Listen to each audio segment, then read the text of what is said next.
Continuous tense पढ़ा था। Continuous का क्या आइडेंटिफिकेशन रहता है? रहा है, रही है, रहे हैं। सारे इनसे हो जाते हैं क्या? नहीं। कब नहीं होते? कुछ वर्ब्स ऐसी होती हैं जिनके लास्ट में रहा है, रही है, रहे हैं नहीं दिखता, स्टिल वो क्या होती हैं? कंटिन्यूअस। जैसे कि, हाँ बिल्कुल सही है, खाना पीना नहीं है उसके अंदर, ठीक है। जैसे मेहमान सामने वाले होटल में ठहरे हुए हैं, कंटिन्यूअस है या नहीं है? बिल्कुल कंटिन्यूअस है। अब थोड़ा और आगे बढ़े तो हमने हेल्पिंग वर्ब्स देखी कंटिन्यूअस की, इज एम आर। अगर मुझे पूछना हो वी के साथ क्या लगेगा? अरे हेल्पिंग वर्ब कौन सी आएगी? मेन वर्ब प्लस आईएनजी तो ठीक है, हेल्पिंग वर्ब भी तो आएगी। इज एम आर में से क्या आएगा? वी के साथ आर आएगा, श्योर। तुम याद करो हेल्पिंग वर्ब्स, वरना कुछ नहीं होगा ना। चलो, कंटिन्यूअस कंप्लीट हुआ। कंटिन्यूअस में एक चीज मैंने आपको बताई नहीं, स्टैटिव वर्ब नोट डाल के लिखेंगे कंटिन्यूअस के नीचे, बहुत इंपॉर्टेंट है। अभी जितने रीसेंट एग्जाम्स हुए हैं, यानी आपका स्टेनो का एग्जाम देख लो, आपके एलडीसी के एग्जाम देख लो, आपके सीईटी के एग्जाम देख लो, एक ऐसा कॉन्सेप्ट जिसका क्वेश्चन मल्टीपल टाइम्स पूछा गया है, वो कौन सा है? स्टैटिव वर्ब। कौन सी वर्ब? स्टैटिव वर्ब। सबसे पहले स्टैटिव वर्ब क्या होती है? देखो भैया, स्टैटिव वर्ब, और यहां क्यों पढ़ रहे हैं वो भी हमें जानना जरूरी है। स्टैटिव वर्ब पहले डिस्कशन में आई है क्या? ये जब आपको वर्ब्स पढ़ाया था तो बोला था कुछ वर्ब तो एक्टिविटी दिखाती है, एक्शन वर्ब्स होती हैं, डायनामिक होती हैं, और कुछ एक्टिविटी नहीं दिखाती, वो कैसी होती हैं? स्टैटिव वर्ब। तो स्टैटिव वर्ब वो वर्ब्स हैं जो स्टेट को दिखाती है। स्टेट को बोल सकते हो, परसेप्शन को बोल सकते हो, उनको दिखाने वाली वर्ब्स क्या कहलाती है? स्टैटिव। स्टैटिव से बना है स्टेट। स्टेट का मतलब यहां राज्य नहीं है, स्टेट का मतलब यहां क्या है? अवस्था। परसेप्शन, परसेप्शन का मतलब होता है किसी के प्रति आपकी क्या विचार हैं, आप क्या सोचते हो उस बारे में, ठीक है क्या? तो ये परसेप्शन और स्टेट को दिखाने वाली वर्ब्स स्टैटिव कहलाती है। हम क्यों पढ़ रहे हैं? हम इसलिए पढ़ रहे हैं कि स्टैटिव वर्ब का कभी भी कंटिन्यूअस में यूज नहीं होता। आपको क्वेश्चन कैसे आएगा? आपको एक फिल इन द ब्लैंक देगा, 4 ऑप्शन देगा, आप भाग के देखोगे यार कंटिन्यूअस लगा देता हूं, और कंटिन्यूअस में यूज ही नहीं होता है इसका। बट ये अधूरी जानकारी है। जनरली स्टैटिव वर्ब का कंटिन्यूअस नहीं बनता, और आपके स्टेट एग्जाम्स में क्वेश्चन भी वही आ रहा है कि स्टैटिव वर्ब है उसका कंटिन्यूअस नहीं बनेगा। लेकिन जैसे आप एसएससी एग्जाम्स देते हो, बैंकिंग एग्जाम देते हो, वहां पे इसके एक्सेप्शन पूछे जाते हैं, यानी कुछ केसेस में स्टैटिव वर्ब का कंटिन्यूअस में यूज हो सकता है। लिखवाऊं इसको थ्योरी बना के? लिखो, हेडिंग डालो नोट डाल के, स्टैटिव वर्ब। चलो, हो गया, very good, thank you so much. अब आ जाओ वापस पढ़ाई पे। सभी बच्चों को बहुत बहुत धन्यवाद। अभी आ जाओ स्टैटिव वर्ब पे, वरना स्टैटिव निकल जाएगी। ये भी एक क्वेश्चन है, कॉन्ग्रेचुलेशन नहीं होता, कॉन्ग्रेचुलेशंस होता है, प्लूरल है, ऑलवेज प्लूरल। चलो, स्टैटिव वर्ब है। स्टैटिव वर्ब क्या होती है? जो स्टेट, अवस्था को दिखाती है, परसेप्शन को दिखाती है। लिखो, स्टैटिव वर्ब क्या दिखाती है? स्टेट या अवस्था, परसेप्शन दिखाती है, ठीक है क्या? पहली चीज, हम क्यों पढ़ रहे हैं? क्योंकि स्टैटिव वर्ब का कंटिन्यूअस नहीं बनता। तो यहां लिखो नीचे, जनरली या सामान्यतः, सामान्यतः स्टैटिव वर्ब का कंटिन्यूअस नहीं बनता है। स्टैटिव वर्ब का कंटिन्यूअस कंटिन्यूअस नहीं बनता है। मैंने क्या लिखा है यहाँ पे? स्टैटिव वर्ब का कंटिन्यूअस नहीं बनता है। कंटिन्यूअस का मतलब आप समझते हो क्या? क्या होता है कंटिन्यूअस का मतलब? क्या मतलब कंटिन्यूअस मतलब? इंग्लिश पढ़ रहे हो ना? आईएनजी यूज नहीं होता। हाँ, इसका आईएनजी यूज नहीं बनता, यही कहना चाह रहे हो क्या? कंटिन्यूअस का मतलब क्या है इंग्लिश के अकॉर्डिंग? मैं बोल रही हूं कि जैसे ये वर्ब है नो, इसका कंटिन्यूअस नहीं बनता, इसका क्या मतलब है? आईएनजी नहीं लगेगी। इज एम आर आ सकती है लेकिन आईएनजी नहीं लगेगी, तो ऐसा कुछ होगा, इज नो। ये तो स्ट्रक्चर ही गलत है, बी के बाद कभी भी वर्ब की फर्स्ट फॉर्म नहीं आ सकती। देखो, एक्चुअली हम लोग अधूरा पढ़ते हैं। स्टैटिव वर्ब में लिखा हुआ भी रहता है ऐसा, और बोला भी ये जाता है कि स्टैटिव का मतलब है उसके पीछे आईएनजी नहीं लगेगा। सर आईएनजी तो लगता है। आईएनजी का मतलब सिर्फ कंटिन्यूअस ही थोड़ी होता है। आपको याद हो मैंने आपको जिरंड लिखवाया था, कैसा दिखता है? वर्ब की फर्स्ट फॉर्म के साथ आईएनजी, तो जिरंड तो बन सकता है।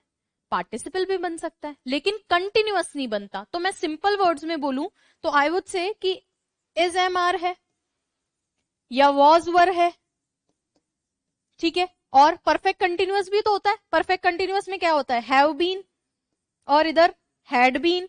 इनके साथ में अगर ये आईएनजी फॉर्म में आती है तो यहां ये आईएनजी इनका यूज नहीं होगा। केवल आईएनजी नहीं, या तो प्रेजेंट कंटिन्यूअस नहीं बनेगा, पास्ट कंटिन्यूअस नहीं बनेगा, प्रेजेंट परफेक्ट कंटिन्यूअस उसमें भी तो कंटिन्यूअस है वो भी नहीं बनेगा, और पास्ट परफेक्ट कंटिन्यूअस वो भी नहीं बनेगा। क्लियर है। तो केवल आईएनजी नहीं, कंटिन्यूअस का मतलब कंटिन्यूअस, कंटिन्यूअस का मतलब हेल्पिंग वर्ब के साथ आईएनजी नहीं आएगा। जैसे मैं एक नॉर्मल एग्जांपल लिखती हूं, इसको लिखो पहले आप, थोड़ा जगह दो मुझे। अभी सिर्फ यही पढ़ाया है, स्टैटिव वर्ब मैं आपको पढ़ा रही हूँ। स्टैटिव वर्ब अवस्था बताती है। हम क्यों पढ़ रहे हैं, क्योंकि इनका कंटिन्यूअस में यूज नहीं होता है। हम यहाँ पे पढ़ रहे हैं कंटिन्यूअस में यूज नहीं होता, बट जब मैं आपको परफेक्ट कंटिन्यूअस पढ़ाऊंगी तब भी ये सेम रूल एप्लीकेबल रहेगा, राइट। और क्वेश्चन आया था इसका भी, एलडीसी में भी आया था, स्टानो में भी आया था, और आप लोग के भी आएगा, पहले ही बता दिया उन्होंने। स्टेट एग्जाम्स जो होती है ना, उनकी इंग्लिश बहुत सेट पैटर्न पे चलती है, बहुत ज्यादा वो डेप्थ में नहीं जाते। आप सुपरफिशियली पेपर अटेम्प्ट करना सीख लो, और थ्योरी जो एक सर्टेन थ्योरी है उसको पढ़ लो बस, और पेपर अटेम्प्ट करना सीख लो। सिर्फ आपको थ्योरी से कुछ नहीं होगा, ठीक है। पेपर अटेम्प्ट करना सीखना है हमें। अभी मैं पूछूंगी क्वेश्चन, हाँ हाँ जो किया है ना आप लोगों ने, इसीलिए। जैसे मैंने एक एग्जाम्पल यहाँ पे लिखा, पहले मैं आपको बताऊं स्टैटिव वर्ब कुछ है ना, लिखवाऊं फिर एग्जाम्पल करवाऊं। अभी ये पूरे चार्ट्स हैं तो आप ही को ही उतारना है, इतनी सारे हैं ना, तो उससे पहले मैं थोड़ा सा समझाना चाह रही हूँ, वो देखो। जैसे मैंने आपको बोला जो अभी सबसे ज्यादा पूछी जाने वाली स्टैटिव वर्ब है, एक तो नो है, दोनों एग्जाम में आई थी और हर एग्जाम में आती है, अलग अलग शिफ्ट में पूछ लेते हैं। ऐसे ही हैव वर्ब है, हैव सिर्फ पोजीशन के केस में। अरे हैव के तो कई अर्थ होते हैं, तो कौन से केस में स्टैटिव है, अधिकार के क्षेत्र में। आपको याद हो, एक बार ही निकालो हैव, अगर मिल जाए तो आपको अपनी कॉपी में। एक बार ही निकालो जल्दी से हैव। क्या बताओ, मैंने हैव वाले एग्जाम्पल्स में आईएनजी लगवाया है क्या, देखना पड़ेगा आप लोग को। तो अच्छा, तुम्हारे तो नोट्स ही नहीं है। तुम क्या सच में लड्डू खाने ही आए थे क्या, जो हाथ हिलाते हिलाते, मतलब। देखो भाई फटाफट से देखो, हैव मिल गई क्या। अरे तुम अपनी में देखो, उसकी में कहाँ मिलेगी तुम्हें,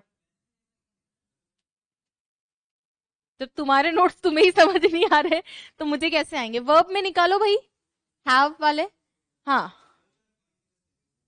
आपको किसी को मिला क्या हैव, मिला, कहीं आईएनजी यूज किया है मैंने। अब फिर गलत बोल रहे हो आप लोग। This is what I want to say. मैंने यहां क्या लिखा है, पोजीशन में आईएनजी नहीं होता, लेकिन हैव के और भी यूजेस हैं। क्या, जैसे food, I am having pizza, मैं पिज्जा खा रही हूं, हो सकता है, हो सकता है। आई एम हैविंग फन, हो सकता है।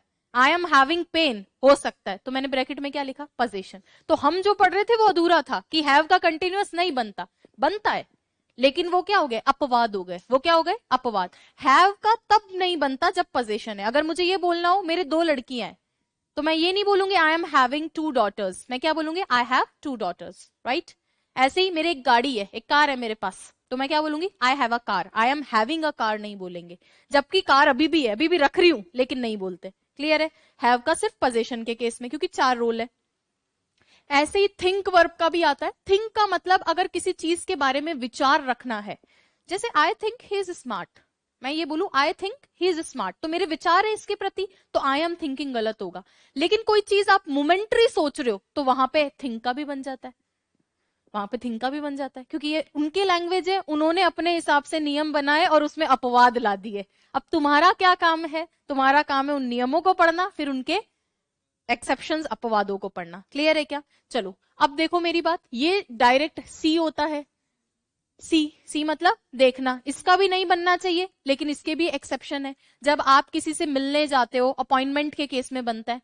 जैसे I am seeing the governor of Rajasthan today, इसका मतलब आज मैं राजस्थान के गवर्नर से मिलने जा रही हूँ, एक अपॉइंटमेंट है मेरा, तो बनता है, वो अपवाद है। तो हमने यहाँ क्या लिखा है, जनरली लिखा था ना, सामान्यतः नहीं बनता। अब कुछ अपवाद है उनका, हम क्या कर सकते हैं। अब मैं आपको बताऊं, आज तक स्टेट के एग्जाम्स में जितनी बार ये क्वेश्चन पूछा गया, और मैक्सिमम टाइम एसएससी और बैंक में भी डायरेक्ट नहीं से पूछा गया। भाई स्टैटिक पूछी है ना, तो वो कंटिन्यूअस यूज नहीं करवाना चाहता, बट फिर भी थोड़ा बहुत आइडिया रहना चाहिए कि अपवाद हो सकते हैं, मतलब अधूरा ना पड़े, इसीलिए एक आइडिया रखना कि अपवाद हो सकते हैं। कहीं लिखा हुआ देखो तो आप बोलोगे ना ये कैसे हो गया आईएनजी।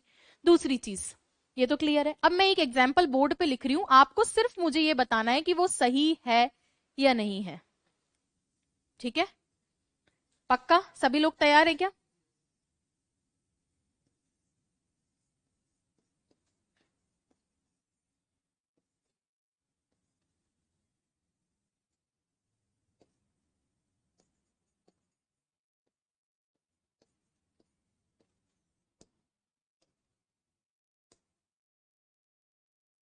या पूरा लिख देते हैं, रुको एक सेकेंड।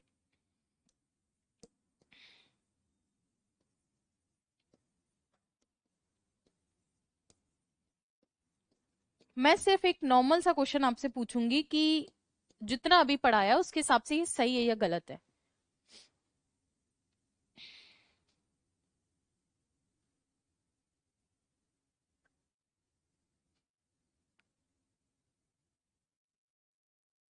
क्या पढ़ा?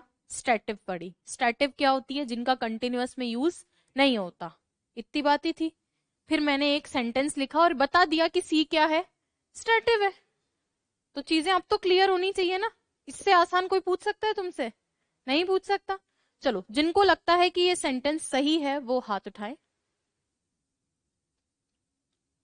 सही लग रहा है, ठीक है। और जिनको लगता है सेंटेंस गलत है वो हाथ उठाएं। गलत वाले जल्दी से हाथ उठाओ, अच्छे से। और आप दोनों नोटा, भाई ऑप्शन भी तो है, आपका अधिकार है उसको चुनने का। आपको गलत लग रहा है ना, आपको सही लग रहा है सर? Can you explain? हिसाब नहीं, अपने को सिर्फ सब्जेक्ट की जगह आ रहा है। मैंने क्या बोला? और इतना डिटेल में तो लिखती भी नहीं मैं डायरेक्ट बोल देती कंटिन्यूअस में यूज नहीं होता, और फिर ये प्रश्न करती तो शायद चीजें आसान रहती, शायद चीजें डिफिकल्ट होती। बट मैंने क्या लिखा? आईएनजी कहाँ? इन सब के बाद। भाई ये टेंस कहाँ है? ये टेंस है क्या? सब्जेक्ट, आप मुझे सिर्फ इतना सा बताओ, सेंटेंस का स्ट्रक्चर क्या होता है? Subject verb object. लिख दूं मैं? ये वर्ब का यूज है क्या? ये जिरंड है। ये क्या है? जिरंड। आपको मैंने बताया था जिरंड कैसा दिखता है? वर्ब के साथ आईएनजी, और आता कहां कहां है? Subject object. जब कभी हमें सब्जेक्ट की प्लेस पे नाउन या प्रोनाउन न लगाकर वर्ब लगानी पड़े तो हम क्या लगा सकते हैं? जिरंड और इन्फिनेटिव। जिरंड और इन्फिनेटिव। इसीलिए एक फेमस सेंटेंस चलता है, smoking is injurious to health. Smoking subject है, walking is good for health. Walking subject की जगह पे नाउन प्रोनाउन नहीं लगा रही, ही शी इट नेम कुछ नहीं लगा रही, क्या लगा रही हूं? वर्ब। तो किस फॉर्म में आएगी? आईएनजी फॉर्म में। क्लियर है? लिखो अब सही है ना? ऑनलाइन में ये इतना कॉन्सेप्ट अगर नहीं समझ में आया तो वापस बोलो, I will repeat it. Offline में भी किसी को ऐसा लगता है दोबारा बताना है, हाँ बिल्कुल बता देती हूँ। या तो सारे लोग ही सुन लो फिर लिख लेना, 1 मिनट और सुन लो, है ना? क्या पढ़ रहे हैं? स्टैटिव वर्ब। क्यों पढ़ रहे हैं? क्योंकि कंटिन्यूअस पढ़ रहे हैं। स्टैटिव वर्ब वो वर्ब होती है जिनका कंटिन्यूअस में यूज नहीं होता। आईएनजी नहीं बनता या कंटिन्यूअस में यूज नहीं होता? कंटिन्यूअस में। आईएनजी मत बोलो, गलत हो जाएगा, समझ रही हो ना? ये मैंने आईएनजी लिखा है तो फिर ये तो गलत होना चाहिए था, लेकिन सेंटेंस कैसा है? सही है, क्योंकि ये कंटिन्यूअस नहीं है। कंटिन्यूअस का मतलब यहां, मेरी बात समझ आई? इसीलिए मैंने यहाँ पे हेल्पिंग वर्ब के साथ और लिख दिया, is plus ING, am plus ING, are plus ING, was were ING, past continuous हो जाएंगे। हैव बीन क्यों लिखा? आगे हम एक टेंस पढ़ेंगे, कौन सा? Perfect continuous, past perfect continuous, तो उसमें भी तो कंटिन्यूअस छुपा है। तो इनका आईएनजी फॉर्म कंटिन्यूअस टेंस में नहीं बनना चाहिए, बाकी बन सकता है, बाकी बन सकता है। चलो ऐसे ही, जैसे एक एग्जाम्पल और लिख दूं मैं आपको, मैं ये 2-3 एग्जाम्पल लिख देती हूँ कंपैरिजन के लिए। मैं अगर ये लिखूं, I am seeing a movie, ये सही हो सकता है क्या? ये गलत हो जाएगा, ये गलत हो जाएगा। क्लियर है क्या? इन सबको मिटा के और थोड़ा सही सिस्टमेटिक लिख लेते हैं। पता नहीं कौन सा रबड़ आ गया ये, ओहो नए नए जमाने का रबड़ है ये। ये सही है, ये गलत है। क्यों? क्योंकि यहां पे आईएनजी नहीं आना चाहिए। अब एक एग्जाम्पल और लिख रही हूं, उसके बारे में बताओ, देखें।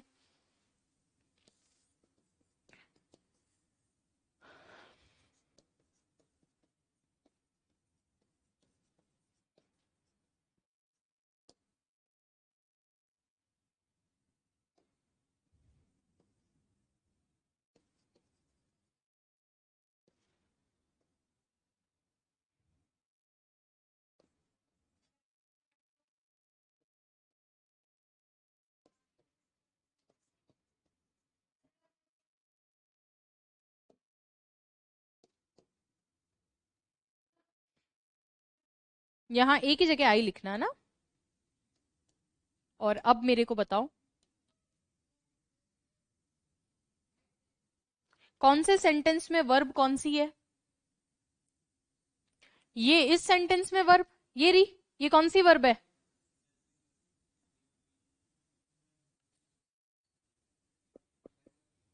कैसे पता चला?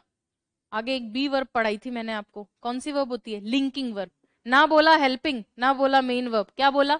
Linking verb. लिंक क्या करती है? जोड़ती है। अब तुम मुझे बताओगे नॉर्मल वर्ब से ये अलग कैसे है? पढ़ाया था क्या? नॉर्मल वर्ब लिंकिंग वर्ब कब बन जाती है? जब ऑब्जेक्ट, ऑब्जेक्ट की जगह एडजेक्टिव, नाउन ऑफ आइडेंटिटी, ऐसी चीजें आए। चलो बताओ।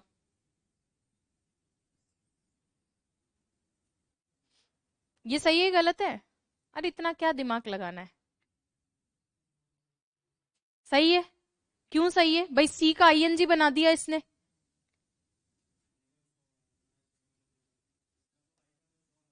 बिल्कुल सही है।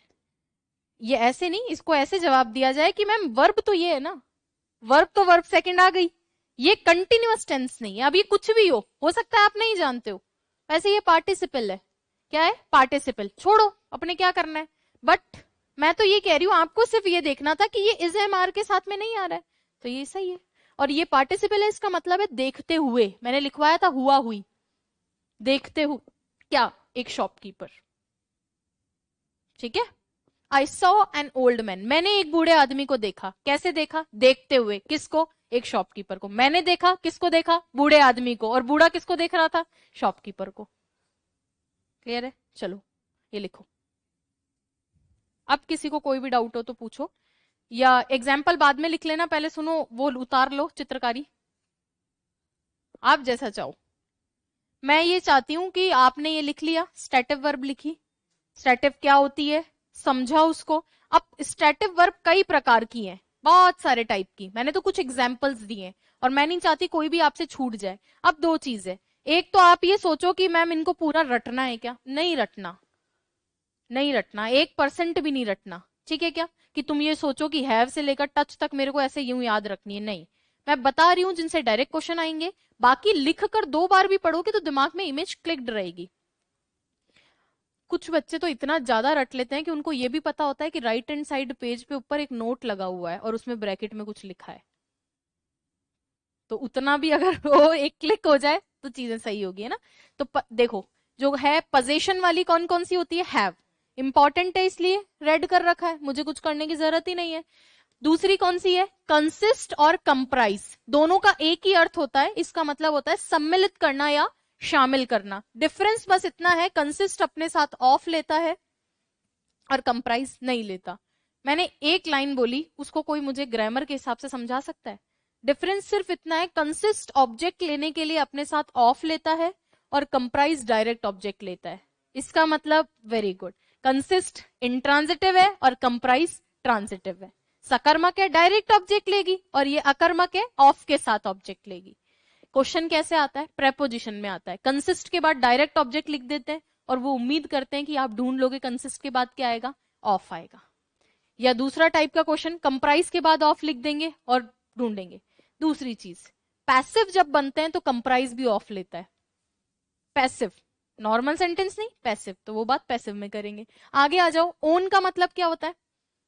अधिकार होना किसी चीज पे। जैसे आई ओन अ हाउस, इसका मतलब मेरा क्या है? एक घर है, खुद का अधिकार है उसमें। ओन ऑनर से बना हुआ है। ऑनर, ऑनर वर्ड ऐसा ही होता है। ऑनर कौन होता है? मालिक होता है। ऑनर होता है ना। चलो आगे क्या है? इन्वॉल्व। इन्वॉल्व का मतलब ये शामिल होना। पजेस, पजेस का मतलब पोजीशन, अधिकार। तो ये सारी चीजें, ये सारे वर्ड्स हैं क्या जो पोजीशन दिखा रहे हैं, इसीलिए तो सिमिलर दिखेंगे। और ये क्या है, स्टैटिव, यानी इनका कंटिन्यूअस सामान्यतः नहीं बनता। और कौन सा है, इंक्लूड। ये सब तो शामिल करना ही बता रहे हैं क्योंकि ऊपर हेडिंग ही दे दी है। आगे देखो, सेंस वाले जिनका कंटिन्यूअस नहीं बनता, कौन कौन से? सी, सी अभी बताया था, देखना इसका जनरली कंटिन्यूअस नहीं बनता और क्वेश्चन भी आता है, इसको लाल कर लो। अगला कौन सा है, लुक। अब आप सोचोगे लुक का तो कंटिन्यूअस हमने देखा है, तो उसका भी एक्सेप्शन एग्जिस्ट करता है, उसका भी एक्सेप्शन एग्जिस्ट करता है। कोई चीज, जैसे मैं बोल रही हूँ कि मैं चाबियां ढूंढ रही हूँ, तो उसका मतलब होता है लुक फॉर, तो I am looking for keys, बनता है I am looking for my keys. लेकिन अगर मैं पूछूं कि मैं कैसी दिखती हूं, तो मैं क्या बोलूंगी, how do I look, how do I look, यहां नहीं बनेगा। या she looks beautiful, she looks beautiful, वहां इसका कंटिन्यूअस नहीं बनाना है। अब आ जाओ हियर, हियर मतलब सुनना। अब मैं आपको बताऊं, ये भी स्टेटिव है, इसका भी नहीं बनना चाहिए, लेकिन आपने कोर्ट की हियरिंग सुनी होगी, कोर्ट की हियरिंग सुनी है, तो बनता है कोर्ट के केस में। अब आगे आ जाओ, टेस्ट, जैसे शुगर टेस्ट स्वीट, शुगर कैसा टेस्ट करती है, स्वीट, तो नहीं बनना चाहिए, ऐसे नहीं बोलोगे शुगर इज टेस्टिंग, नहीं बनना चाहिए। लेकिन कोई चीज आप टेम्परेरी टेस्ट कर रहे हो तो बन भी जाता है, तो अपवाद है। बट मैं आपको लिटरली बताऊं, आप लोगों के अभी तक पूछा ही नहीं है, इतने सारे मैंने क्वेश्चंस देख लिए हैं, नहीं पूछा जा रहा एक्सेप्शन से। तो आपको तो ये ध्यान रखना है, जो इंपॉर्टेंट स्टैटिव है उनका आईएनजी में यूज नहीं होगा। हैव वाली का इतनी बार पूछ लिया, इतनी बार पूछ लिया, और थोड़ी बार और पूछेगा, थोड़ी बार और पूछेगा, जब तक कि ये थक नहीं जाते तुम्हारी परीक्षा लेते लेते। स्मेल, सूंघना, टच, छूना, ये सारे सेंसेस ही तो है, 6 सेंसेस होते हैं अपने, आप स्मेल कर रहे हो, आप टच कर रहे हो, ये सब क्या है, सेंसेस ही है। फील का पूछ सकता है, अब फील का नहीं बनता है, it feels good, it feels bad, लेकिन हाउ आर यू फीलिंग ये सुना होगा आपने, तो मोमेंट्री फीलिंग के लिए इसका बन जाता है। ये एक्सेप्शन है। और ये अपवाद आते कहां से हैं, ये अपवाद आते हैं हम आपसे, हम आप तो क्या, मैं मान लो या मेरे और ग्रुप के मान लो। क्या होता है, जब आप स्पोकन इंग्लिश का यूज करते हैं, कम्युनिकेटिव इंग्लिश का यूज करते हैं, तो आप ग्रामर का ध्यान नहीं रखते। सोचो अगर मुझे इंग्लिश बोलनी है और मैं सोच के बोलूं,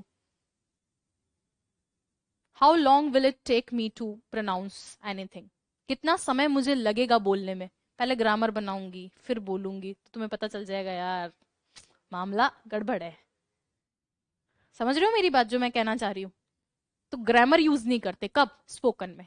आप देखोगे जितने भी अंग्रेज लोग होते हैं गलत ग्रामर बोलते हैं, इतना भी गलत नहीं बट गलत बोलते हैं वो, तो वो ये थोड़ी देखते हैं ए लगाना है कि एन लगाना है। तो कम्युनिकेटिव इंग्लिश में काफी सारे अपवाद पैदा हो जाते हैं। अब तुम्हें अपवादों के पीछे नहीं भागना, पहले बेसिक तो आए फिर देखेंगे अपवाद।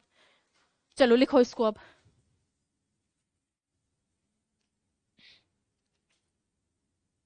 She looks beautiful today, Sonu Bishnoi का आंसर का जवाब है शी लुक्स ब्यूटिफुल टुडे। कोई चीज नहीं समझ में आए प्लीज वापस पूछना, है ना। स्टैटिव वर्ब चल रही है ना, और ये मैं क्या लिखवा रही हूँ, ये स्टैटिव वर्ब्स ही लिखवा रही हूँ। क्यों लिखवा रही हूँ वो आप जान ही रहे। सारी याद करनी है क्या, जो हाईलाइटेड है कम से कम उनको तो ध्यान रखना, डायरेक्ट क्वेश्चन आते हैं इनसे। और एक क्वेश्चन आता है, बिल्कुल सारे लिखने हैं, अभिषेक, चमन, सारे लिख लो तुम, नहीं लिखोगे कुछ भी आया मेरे माथे आओगे, बेटर लिख ही लो। इसीलिए मैंने डायरेक्ट नहीं लिखवाए, 2-4 छुड़वा देती। बिल्कुल, ओ, इसका मतलब होता है ऋणी होना, वो भी है, आगे आएगा। सॉरी, सीन, सीम, प्रतीत होना, सीम या अपीयर, वो भी आगे आ जाएगा, टेंशन मत लो, कुछ नहीं छूटेगा, है ना। सीम और अपीयर दोनों का मतलब होता है प्रतीत होना। जैसे it seems he doesn't understand anything, ऐसा प्रतीत होता है कि उसको कुछ समझ नहीं आता है। अभी आ जाएंगे वो सब, है ना। बिल्कुल सारे लिखने, लिखो तो। ये हेडिंग्स बहुत ज्यादा काम की हैं कि पोजीशन वाले ध्यान रख लोगे, फिर सेंसेस वाले ध्यान रख लोगे, पर थोड़ा स्पीड में लिखो। कोई ऐसा है, कोई ऐसा जिसको वर्ड की हिंदी आपको नहीं आ रही है, प्लीज मुझसे पूछ लेना। कोई ऐसा शब्द जिसका बिल्कुल नहीं आ रहा है, वैसे आप गूगल के जमाने के हो, डायरेक्ट ट्रांसलेट भी कर सकते हो। कुछ नहीं करते हो, घर जाके टाइम पास करते हो, तो जाके गूगल करना है एक शब्द को क्या हिंदी आ रहा है। एसएससी में एक्चुअली अच्छी इंग्लिश आती थी ग्रामर के टर्म्स में, अभी एसएससी के अंदर पूरी कॉम्प्रिहेंशन बेस्ड इंग्लिश आ रही है, तो उसको अच्छी नहीं बोलेंगे, उसको ये बोलेंगे प्रैक्टिकल इंग्लिश। या तो इंग्लिश आ रही है या नहीं आ रही है, वो बीच वाला सिस्टम खत्म हो गया एसएससी में। इसीलिए इंग्लिश मीडियम वाले बच्चों का ज्यादा सिलेक्शन हो रहा है। कॉम्प्रिहेंशन बेस्ड का मतलब होता है पैसेज दे दिया, क्लोस्टर्स दे दिए, तो या तो आ रहा है या नहीं आ रहा। ग्रामर बहुत कम करती है एसएससी में। इनका यूज कैसे होगा, अभी सवाल किए जाएंगे आपसे सुमित। हो गया, सबने लिख लिया। यूज ऐसे ही आएगा कि इनका कंटिन्यूअस ऑप्शन में देंगे, तुम्हें बनाना नहीं है। और क्या यूज होगा अभी बताऊंगी, लिखो ये वाला। ये एरर बन के आएगी, ठीक है। और जो क्वेश्चन आया था एग्जाम में वो भी लिख दूंगी मैं अभी। कौन कौन सा है इसके अंदर, देखो फीलिंग वाले हैं ये। वांट, वांटिंग नहीं सुना होगा आपने कभी भी, नहीं होता ना। वांटेड तो सुना होगा मूवी में, बट वांटिंग नहीं सुना होगा। लव, लविंग सुना है क्या? अरे होता है लविंग, तो लविंग होता है, हाँ देखो। केयर होता है। तो आप जो सुनते हो वो एक्सेप्शंस में सुन लेते हो, है ना। लेकिन आपकी जो ग्रामर वाली इंग्लिश है वो उनमें फीलिंग वालों का जनरली कंटिन्यूअस नहीं बनता। अब इनमें मैंने किसी को भी बोल्ड नहीं कर रखा है क्योंकि इनसे आ ही नहीं रहे, इनसे क्वेश्चन नहीं आ रहे। जिनसे आ रहे उनको मैंने बोल्ड कर दिया था। वांट का थोड़ा सा ध्यान रख लेना।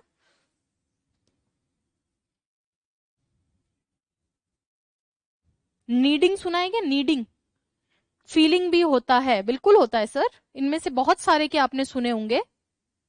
फील होता है, पीछे ही लिख लिया था अपन ने।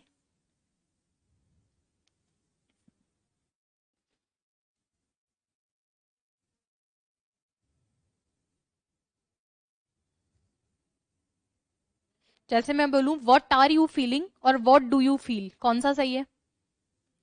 What do you feel. Option आएगा, कैसे क्वेश्चन आएगा बताऊंगी। व्हाट लिख दिया, फिल इन द ब्लैंक छोड़ दिया, अब वर्ब भरवाएगा, तो आप उत्साही होके यार अभी फील कर रहा होगा और कंटिन्यूअस कर दोगे। हो गई गड़बड़। तो कंटिन्यूअस नहीं होगा तो किस में लगाओगे? सिंपल में लगाओगे। ये आप लोगों को मुझसे पूछना चाहिए था, कंटिन्यूअस नहीं बनता तो जहां जरूरत हो उसको किस में लिखें? प्रेजेंट सिंपल में लिखोगे। किसमें? प्रेजेंट सिंपल में। और परफेक्ट कंटिन्यूअस है तो परफेक्ट में लिखोगे। अभी एक क्वेश्चन बताऊंगी जो इस बार एग्जाम में आया था। अडोर का मतलब होता है दुलार करना, दुलार करना, प्यार करना। दुलार, दुलार समझते हो क्या? प्यार और दुलार का डिफरेंस जानते हो? जो माता का होता है वो क्या होता है? दुलार। अडोर, चैरिश करना किसी को। लिख लिए क्या सारे? बहुत जल्दी लिख रहे हो आप लोग। अगला देखो, नेक्स्ट। मेंटल स्टेट वाले, और फिर अदर्स भी लिखे हुए हैं। मेंटल स्टेट वाले, नो बहुत ज्यादा पूछा जाता है। नो मतलब जानना, तो नोइंग गलत माना जाता है। ये पूछा हुआ है एग्जाम में, ये वाला बहुत बार। हैव जैसे पूछा जाता है, ये वाला भी पूछा जाता है। अंडरस्टैंड, सपोज, सपोज का मतलब क्या होता है? मानना, ठीक है। बिलीव, मानना, विश्वास करना। फॉरगेट, फॉरगेट मतलब भूलना। सेटिस्फाई, संतुष्ट करना। डाउट, शक करना, डाउट करना। रिमेंबर, याद करना। रियलाइज, जानना किसी चीज को, एहसास करना। थिंक, सोचना। डिसअग्री, अग्री करना मतलब सहमत होना, और डिसअग्री असहमत होना। अपीयर और सीम अभी पूछा था ना, प्रतीत होना, प्रतीत होना। रिकॉग्नाइज, जानना। डिनाई, मना करना। प्रॉमिस, वादा करना। और अदर्स भी देख लो।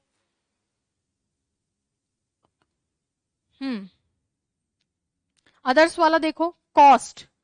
जैसे मान लो ये पेन कितने का है, तो कंटिन्यूअस में नहीं बनेगा। हाउ डज इट कॉस्ट, इसका प्राइस कितना है। हाउ डज इट कॉस्ट, इसका मतलब प्रेजेंट सिंपल में दिखाया है ना। हाउ इज इट कॉस्टिंग नहीं होगा, how does it cost. Continuous को किस में दिखाते हैं? प्रेजेंट सिंपल में। और प्रेजेंट परफेक्ट कंटिन्यूअस है प्रेजेंट परफेक्ट में। समझे मेरी बात? लिखो। मेजर, वे का मतलब होता है तोलना। वेट होता है ना, उससे वर्ब बनी हुई है वे मतलब तोलना, मापन करना। डिपेंड, निर्भर करना। ये ओ अभी पूछ रहे थे ना, ओ का मतलब ऋणी होना। जैसे आई ओ माई हस्बैंड, इसका मतलब मैं अपने पति की ऋणी हूं, मतलब बहुत ज्यादा एहसान कर दिया उन्होंने, है ना, ऐसा। हेल और बिलोंग, हेल और बिलोंग का मतलब होता है कहीं से आना, लेकिन ये अधूरा है, मैं भी इसको लिखवा के आपको वापस बताती हूँ। इस पूरे को लिखो, फिर हेल और बिलोंग के बारे में बताती हूँ। और कोई वर्ड ऐसा है जिसका हिंदी फिर से बताना चाहो बता सकते हैं अपन, और फिर आप लोगों का होगा टेस्ट कुछ क्वेश्चंस का। बहुत जल्दी मेरी क्लास खत्म हो जाती है, पता नहीं क्यों। बट मैं दो बात भी छुड़वाऊंगी तो गड़बड़ हो जाएगी। एलडीसी में नो वाला आया था और डिलीट हुआ था, मतलब स्टार वाला क्वेश्चन था। हालांकि वहां जो अवेलेबल ऑप्शन थे उससे अटेम्प्ट करना था उसको, बच्चों को छोड़ना नहीं था, क्योंकि डिलीट होते नहीं है इजीली इंग्लिश में क्वेश्चंस। क्या मेजर मतलब मापना, मेजरमेंट होता है ना। कभी कपड़े सिलाए हो? अच्छा, आजकल तो सिलवा के पहनते ही नहीं है वरना मेजरमेंट लेते हैं टेलर। ओ का मतलब ऋणी होना, ऋणी होना। और मैं आपको बताऊं, ये एलडीसी के अंदर क्वेश्चन आया था, और एलडीसी में आया था ट्रांसलेशन में ये क्वेश्चन, और इतना गंदा ढंग से ये ट्रांसलेशन आया था और गलत आंसर इन्होंने दिया था। ये आया था ओ। ठीक है, लिख लिया सारा पक्का। अब देखो मैं जो बता रही थी, हेल को थोड़ा सा देखेंगे, हेल और बिलोंग, चाहो तो लिख लेना वरना कोई जरूरी नहीं है। ये जो हेल होता है ना, इस हेल के एक दो अर्थ होते हैं, ठीक है, मतलब एक सिंगल पार्ट्स ऑफ स्पीच नहीं है। हेल जो होती है नाउन भी होती है, और हेल का मतलब होता है ओले। क्या होते हैं? ओले। और ओले जानते हो क्या? कभी गिरे होंगे सर पे तुम्हारे। और हेल वर्ब होगी तो ओलावृष्टि होना हो सकता है ना भाई, ये ओले है तो क्रिया होगी वर्ब में, तो ओले गिरना बोल सकती हूँ, ओलावृष्टि होना या ओले गिरना। हेल वर्ब एक और भी होती है, उसका मतलब होता है प्रशंसा करना, टू प्रेज समवन। जैसे आई हेल्ड माई स्टूडेंट्स, इसका मतलब मैंने उनकी प्रशंसा की। तो आपको सावधान होकर चीजों को ध्यान रखना है, क्योंकि कंफ्यूजिंग वर्ड्स आपके हैं प्रशंसा करना, तो वहां पे इनको ध्यान रखना है। दूसरा एक होता है हेल्प फ्रॉम, फ्रेजल वर्ब है। फ्रेजल वर्ब, फ्रेजल वर्ब वो वर्ब होती है जो प्रेपोजिशन के साथ जुड़कर अलग अर्थ देती है। अभी तक अर्थ कुछ और थे, प्रेपोजिशन के साथ जुड़कर अलग अर्थ देगी। क्या अर्थ देती है? कहीं से होना, कहीं से संबंधित होना। क्या होना? संबंधित होना किसी जगह से। जैसे मैं ये बोलूं, मैं तुमसे पूछूं तुम कहां से हो, वेर आर यू फ्रॉम, तो तुम क्या बोलोगे? हाँ, बोलते ना I am from Jodhpur, I am from Bikaner, तो उसको ऐसे भी बोल सकते हैं, आई हेल फ्रॉम जोधपुर। क्लियर है? संबंधित होना, इसी को ही बोला जाता है बिलोंग टू। इसी को ही क्या बोला जाता है? Belong to. दोनों फ्रेजल वर्ब हैं, दोनों का अर्थ सेम यही है, संबंधित होना। बस हेल क्या लेता है? फ्रॉम। और बिलोंग क्या लेता है? टू। क्योंकि प्रेपोजिशन सिलेबस में यहाँ ये कर देगा, यहाँ ये कर देगा, तुम्हें एहसास भी नहीं होगा वो कितने तरह से एरर बना सकता है। उन्हें मुझसे पूछना चाहिए कितने तरह से एरर बन सकती है। हर एक क्वेश्चन एक एरर है अगर देखा जाए तो। ठीक है, चलो लिखो, लिखना चाहते हो तो वो तुम्हारी इच्छा है, एक्स्ट्रा इन्फॉर्मेशन है। अरे सुमित लिख रहा है गो टू हेल, गलत लिख दियो, गो टू हेल वाला हेल भी लिख लो, स्पेलिंग गलत लिख दियो, ये होता है hell. Go to hell, hell कर दिया तुमने, ये होता है हेल। हेल का मतलब होता है नर्क, गो टू हेल। ये तो शायद पहले भी एक दिन आया था ना। मेरी क्लास के टाइम का पता नहीं चलता, तो तुम 4 बजे एकदम तैयार रहा करो एप्लीकेशन पे, 2-5 मिनट कभी ऊपर हो जाती है मानवीय कारणों से।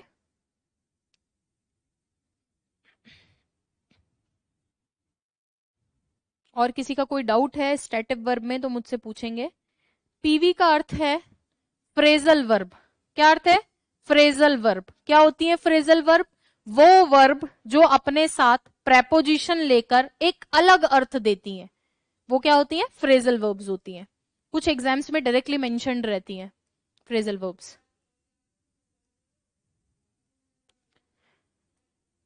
जैसे एक नॉर्मल फ्रेजल वर्ब का एग्जाम्पल मैं आपको बताऊं, गेट का मतलब क्या होता है? गेट का मतलब प्राप्त करना, और गेट अप मतलब उठना, बोलते हैं ना I get up early in the morning, तो ये फ्रेजल वर्ब है, प्रेपोजिशन के साथ अलग अर्थ देती है। कल मेरी 2 घंटे की क्लास है, बिल्कुल। आप लोगों को और इन्फॉर्म किया जाएगा कल से। एप्लीकेशन पे प्लीज चेक करते रहा करो मैसेजेस। कल से शायद वोकैब पढ़ाऊंगी मैं 1 घंटा इसके अलावा। हाँ, अभी मैंने टाइम सोचा नहीं, वो उन्होंने बोल दिया तो सोच के अभी बता दूंगी। ठीक है क्या? मामला खत्म है क्या? क्वेश्चन बताऊं कैसे आ रहे हैं? अब तुम लोग के लिए कुछ क्वेश्चंस है। पहले तो वही जो भी एलडीसी में आया था, देखते हैं कर पाओगे या नहीं कर पाओगे ना। हो सकता है ई की जगह शी लिख दूं, रट के तो बैठी नहीं हूं है ना, बट उस पैटर्न को लिख देती हूँ, कोई जाके मैच करे।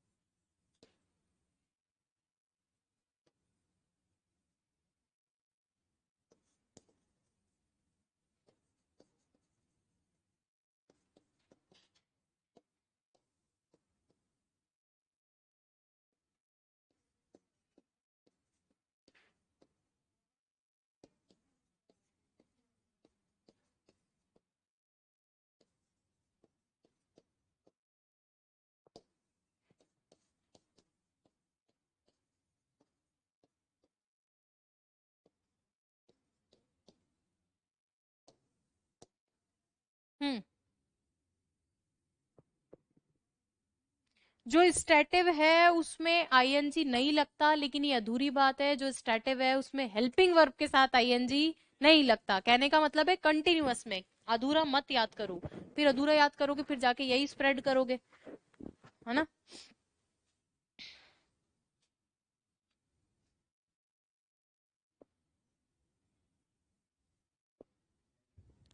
Are you guys ready? A option वाले हाथ उठाएं। A option, B, B, C, C, C होना चाहिए, अभी तक तो नियम पढ़ा रही हूं, है ना। हाँ, डी, डी, वही है ना, नकल में अकल। That's why I always prefer rejection method. Rejection क्या कहता है? आंसर ढूंढो या हटाओ ऑप्शंस।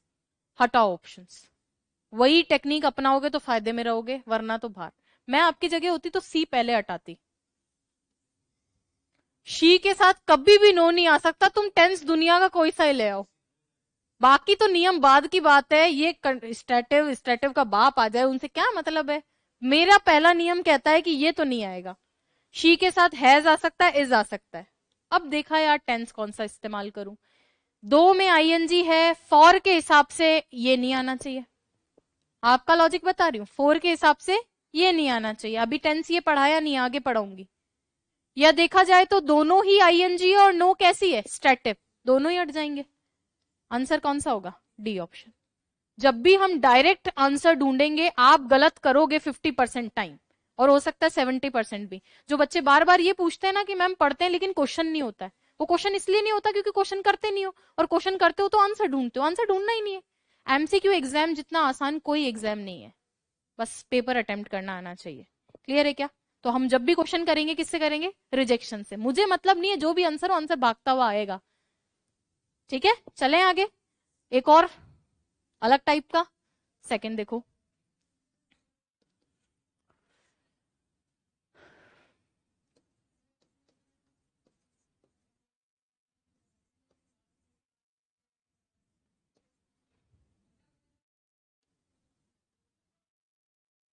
फाइन लिखा था क्या हमने? नहीं लिखा?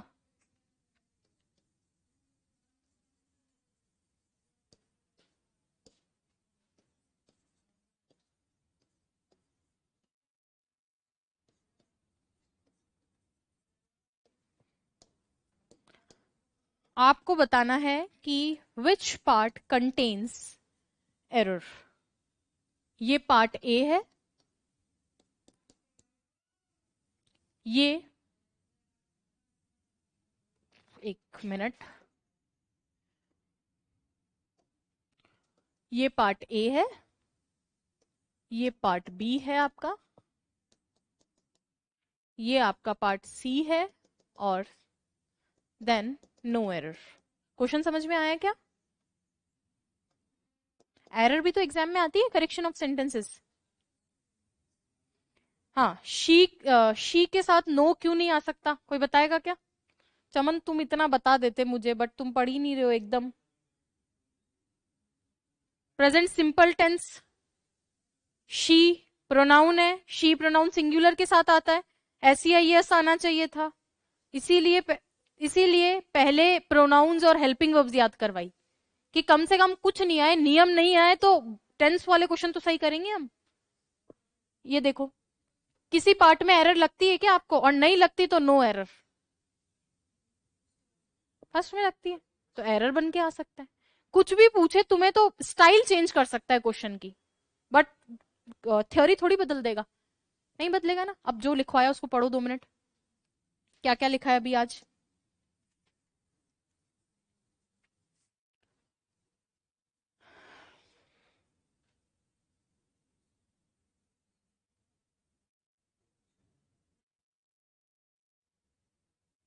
ठीक है, क्या पढ़ा? स्टैटिव। कंटिन्यूअस बनता है क्या?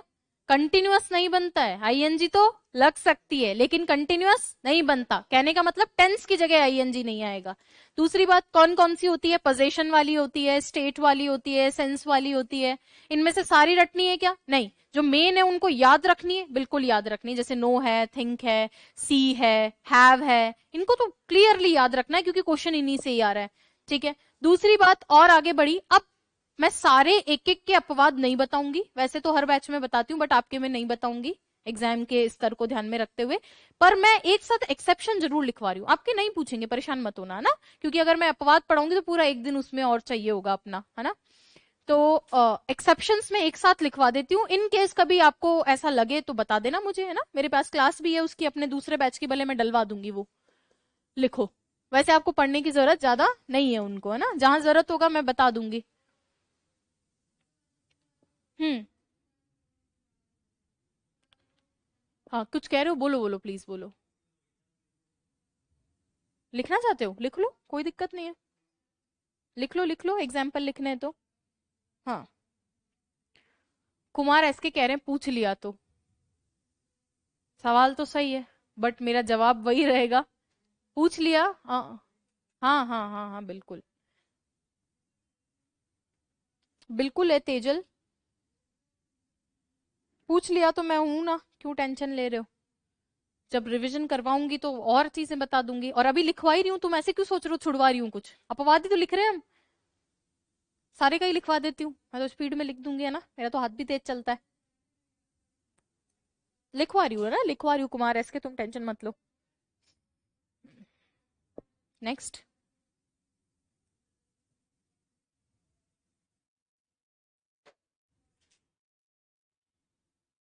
अब हम पूरा सेंटेंस को एक साथ देखते हैं ना, तो एरर समझ में नहीं आती है कभी भी।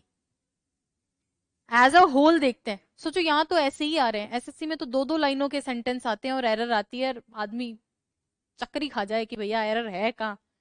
लग रहा है फुल स्टॉप की गलती होगी, फुल स्टॉप ही नहीं है यहाँ। चलो।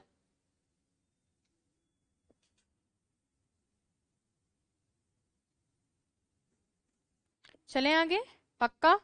कोई दिक्कत किसी को नहीं है, 1% भी। स्विच करें। क्या लिख रहे थे, एक्सेप्शंस, हेडिंग ही डाल दो ताकि तुम्हारा ये भ्रम भी निकल जाए कि कुछ छुड़वा रही हूँ। एक्सेप्शंस, एक्सेप्शंस का मतलब अपवाद। और अपवाद कुछ नहीं है कि ऐसा हम जनरली स्पोकन में ही ऐसा करते हैं, बट लिखा हुआ भी देखो तो परेशान नहीं होना है, ऐसा हो सकता है। जैसे हैव से ही स्टार्ट करूं, हैव का बनता है क्या, बनता है। बनाओ जैसे तुम बनाओ।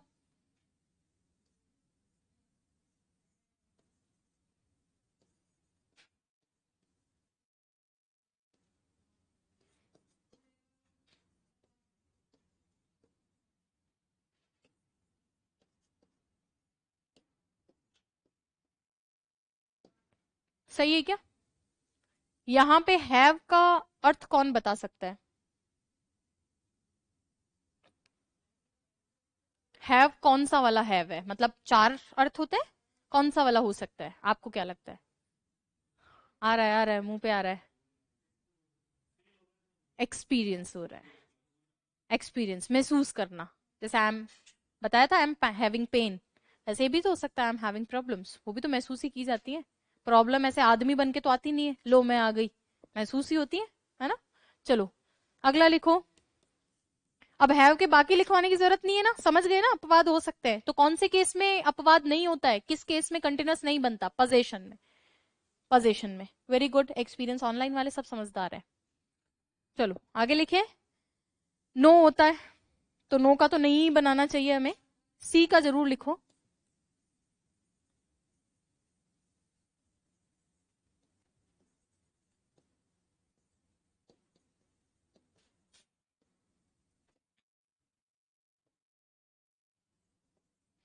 और मैं आपको बताऊं वो एक्सेप्शन क्यों नहीं पूछता है, उसको भी पता है कि ये चीजें कैसी है, कम्युनिकेटिव इंग्लिश की है, इसलिए बचता है इन चीजों से। हम्म।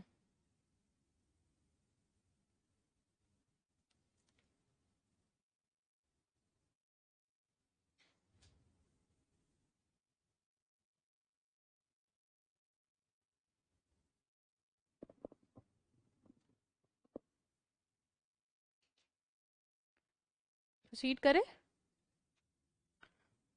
और लिख लो, what are you looking for. Look का तो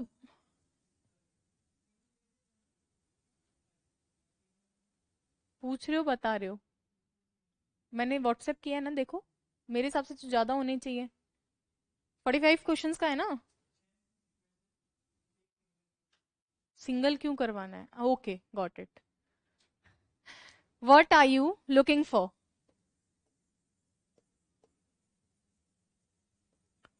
what are you looking for? Look का बनना चाहिए क्या? अरे उस टेबल में था क्या? लुक लिखा हुआ था क्या? हाँ. अच्छा वो तुमने पलट के नहीं देखा. What are you looking for, यहाँ लुक फॉर का मतलब होता है search. Look for phrasal verb है, और लुक फॉर का मतलब क्या होता है? सर्च. बनता है कंटिन्यूअस. ठीक है. लुक फॉर का मतलब लिख लो यार. लुक फॉर का मतलब है सर्च, ढूंढना. तुम क्या ढूंढ रहे हो? सर्च का भी हिंदी लिखूं या समझ जाओगे? हम्म.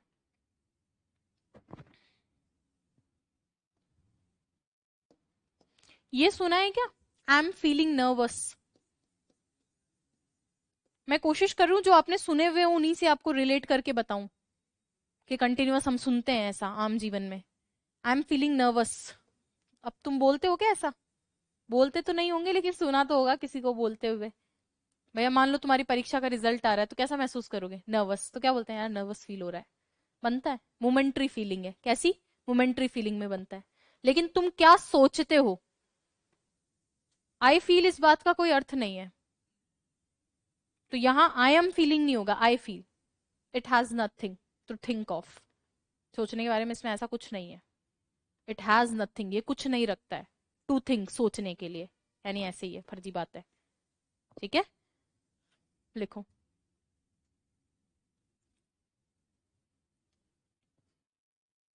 अब ये इतने इतने से टॉपिक है, इनको छुड़वाएं कि करवाएं, मेरे तो समझ ही नहीं आता. एक एक दिन के टॉपिक है. टेंस नहीं लंबा होगा? होगा ना.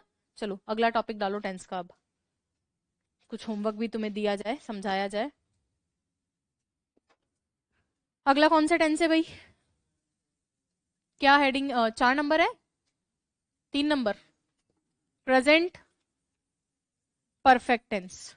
हमने प्रेजेंट सिंपल पढ़ लिया क्या? प्रेजेंट कंटिन्यूअस पढ़ लिया क्या? कंटिन्यूअस में एक चीज पढ़ी क्या? स्टैटिव वर्ब. क्यों पढ़ी? क्योंकि क्वेश्चन उसी से आ रहा है. क्वेश्चन उसी से ही आ रहा है. बाकी क्वेश्चन तो हम कर ही लेंगे, एडवर्ब देख के कर लेंगे, एक्शन देख के कर लेंगे. ठीक है. अगला क्या है? Present perfect tense. बहुत ही अच्छा टेंस है ये. अच्छा इसीलिए क्योंकि कंफ्यूजिंग है. अच्छा किस लिए? कंफ्यूजिंग है. दिक्कत ये आती है कि बच्चे जनरली पास्ट सिंपल या प्रेजेंट परफेक्ट में कंफ्यूज्ड रहते हैं. पहली दिक्कत. और दूसरी दिक्कत, बच्चे जानते ही नहीं है प्रेजेंट परफेक्ट क्या होता है. दोनों दिक्कत है. जान रहे हैं तो कंफ्यूज्ड है किस किस के बीच में? पास्ट सिंपल और प्रेजेंट परफेक्ट. और अगर जान रहे हैं तो अधूरा जानकारी है. जैसे मैं आप ही लोगों में से पूछूं, टेंस तो पढ़ते ही हैं सभी, है ना? टेंस पढ़ा हो, प्रेजेंट परफेक्ट पढ़ा हो, तो आप क्या जानते हो इस टेंस के बारे में? व्हाट डू यू नो या व्हाट आर यू नोइंग? क्या सही है? व्हाट डू यू नो या व्हाट आर यू नोइंग?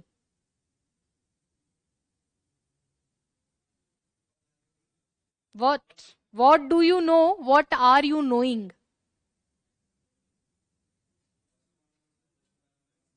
अभी पढ़ाया. काल मरी नाच डाकन और तुम्हारा तो खत्म खेल. अभी लिखवाया था क्या नो उसमें? कंटिन्यूस बनेगा क्या उसका? तो व्हाट डू यू नो. तुरंत इंप्लीमेंट करा और तुरंत तुम फेल हो गए. चलो कोई ना. प्रेजेंट परफेक्ट टेंस क्या जानते हैं आप लोग? बताओ भाई. देखो ऑनलाइन वाले सब समझदार है, मैं झूठ बोल रही हूँ तो देख लो. What do you know, what do you know. या हो सकता है शक्ल देख के घबरा जाओ. है ना? बोलो भाई, क्या जानते हो प्रेजेंट परफेक्ट के बारे में? आप बताओ मैम. कुछ जानते हो? है जैब जानते हो. चुका है, चुकी है. अरे कैसे पहचानोगे? ये तो सब पहचान है कि मतलब एक्शन हो चुका होता है. तो पास्ट में क्या होता है? पास्ट सिंपल में उसमें एक्शन नहीं होता क्या? उसको प्रेजेंट में दिखाते हैं. इसको प्रेजेंट में दिखाते हैं. फिर हाँ. कैसे कैसे? मतलब ताजा ताजा कोई घटना हुई है? अभी अभी हुआ है. यही तो मुझे सुनना था तुमसे. इतनी देर से पूछ रही हूँ. अभी अभी हुआ है. मैं बताती हूँ. देखो इतना हिंदी मत पूछो मुझसे. पूर्व खाली घटना है, उसका हिंदी का हिंदी समझना पड़ेगा. देन मैं हाँ करूंगी, है ना? क्या? नहीं, मैंने आपने इन्होंने अभी बोला एक. अरे अब मेरे को बोलने दो. कि अभी अभी हुआ है वो क्या है? Present perfect. और ये हम बचपन से भी पढ़ते हैं. नो डाउट मैंने भी यही पढ़ा था क्या? जो अभी अभी हुआ है. मुझे कैसे पता काम अभी अभी हुआ है? सेंटेंस ब्रैकेट में लिख के देता है क्या? ताजा ताजा, अभी अभी मरी है, अभी अभी खाया है, अभी अभी जिया है ना। वो तो आपसे डायरेक्ट अप्लाई करवाएगा। काम तो पास्ट में भी पूरा होता है। पास्ट सिंपल क्या होता है, उसमें काम पूरा नहीं होता। मेरे घर मेहमान आए, काम पूरा नहीं हुआ, आ गए मेहमान। मैंने ग्रेजुएशन किया, काम पूरा नहीं हुआ, हो गया। मेरी बात सुनना, मैं इतनी ये स्टोरी तुम्हारा मन बहलाने के लिए नहीं बता रही हूं। प्रेजेंट परफेक्ट और पास्ट सिंपल में बहुत बड़ा कंफ्यूजन रहता है, और वो कंफ्यूजन आपकी तरफ से नहीं है, टीचर्स की तरफ से ही है। हम क्या पढ़ते हैं इसको स्कूल में भी, कि प्रेजेंट परफेक्ट का मतलब है जो अभी अभी हुआ है। अरे तुम्हें किसने कहा अभी अभी हुआ है? एक्चुअली आपको जब मैंने पहले दिन पढ़ाया था तो एक टाइम बताया था, इससे मैंने बोला था 1 मिनट पहले भी क्या होता है, पास्ट, और 1 मिनट बाद क्या होता है, फ्यूचर। तो अभी अभी तो कुछ है ही नहीं, जो पल निकल गया वो पास्ट ही है। फिर ये कौन सा नया टेंस आ गया, प्रेजेंट परफेक्ट टेंस। बेसिकली काम खत्म होते ही तो पास्ट में जाता है, काम खत्म होते ही कहां जाता है, पास्ट में। लेकिन पास्ट के एक्शन का प्रेजेंट में जिक्र प्रेजेंट परफेक्ट होता है। नहीं समझ में आया? एग्जाम्पल से समझ आएगा। क्या बोला मैंने? पास्ट के एक्शन का प्रेजेंट में जिक्र। ऐसी क्या नौबत आ रही है पास्ट के एक्शन का प्रेजेंट में जिक्र? सुनना, आपने ग्रेजुएशन मान लो 2020 में आपने जो है एमए किया है। क्या किया है? एमए। आज तुमसे कोई पूछता है क्या किए हो भाई साहब, तुम क्या बोलते हो? एमए किया है। भाई किया था बोल, किया था। अरे नहीं नहीं, अभी जिक्र करना है। मेरी बात समझे? ग्रेजुएशन आपने कब की? 2020 में। लेकिन तुमसे कोई पूछता है क्या क्या किए हो, तुम क्या बोलते हो? एमए किया है। पास्ट के इवेंट का प्रेजेंट में जिक्र। और सुनना, मेहमान आए अपने घर पे, तुम तो जिम जाम के तैयार हो, जाते ही टूट पड़े खाने पे। उन्होंने बोला भाई साहब आओ हमारे साथ बैठो, भोजन वोजन लो। मैंने खाना खा लिया है। क्या बोलते हैं? खाना खा लिया। खा तो पहले लिया था, मान लो 5 मिनट पहले खाया, 10 मिनट पहले। काम तो पास्ट में हो गया, लेकिन उसका जिक्र की जरूरत पड़ी ना। तो प्रेजेंट परफेक्ट होता है पास्ट के एक्शन का प्रेजेंट में जिक्र। ये भी बहुत अच्छा। बट हमें कैसे पता चलेगा जिक्र कर रहा है कि नहीं कर रहा? सेंटेंस तो नहीं लिखेगा अगेन ब्रैकेट में, जिक्र कर रहा हूं जिक्र नहीं कर रहा हूं। वहां तो सीधा एक सेंटेंस होगा और ऑप्शन होगा, पास्ट सिंपल लगाना चाहते हो, परफेक्ट लगाना चाहते हो, कंटिन्यूअस लगाना चाहते हो, या कुछ नहीं लगाना चाहते हो, तुम्हें लगाना है। उसी का ही तोड़ मैं अब आप लोगों को बताऊंगी कि कैसे बिना आप हिंदी जाने, ठीक है, हिंदी का आइडेंटिफिकेशन तो आसान है दिख गया तो क्या है, परफेक्ट है, और था दिख गया तो पास्ट है, उसमें कोई दिक्कत नहीं है। जैसे वो गया, पास्ट सिंपल, गया था पास्ट सिंपल, गया है प्रेजेंट परफेक्ट। हिंदी में डिफिकल्टी नहीं है, लेकिन सेंटेंस इंग्लिश में आएगा या हिंदी में? इंग्लिश में। वो जानना जरूरी है कि पास्ट सिंपल कब लगाएं और पास्ट परफेक्ट कब लगाएं। तो एक चीज मेरी समझना, ये जो दो टेंस है ना, कौन कौन से? एक तो पास्ट सिंपल और एक क्या, प्रेजेंट परफेक्ट। आज से जब भी मैं पूछूं कि एक्शन कंप्लीट हो गया है, काम पूरा हो गया है, तो टेंस कितने हैं अपने पास? दो। सही बोल रही हूं क्या मैं? कोई काम कंप्लीट हो गया तो दो टेंस है। मैंने यहां पास्ट परफेक्ट नहीं लिखा, कोई बता सकता है क्यों? एग्जैक्टली डायरेक्ट पास्ट परफेक्ट में जाना ही नहीं है, क्योंकि वो क्या होता है, पास्ट का पास्ट।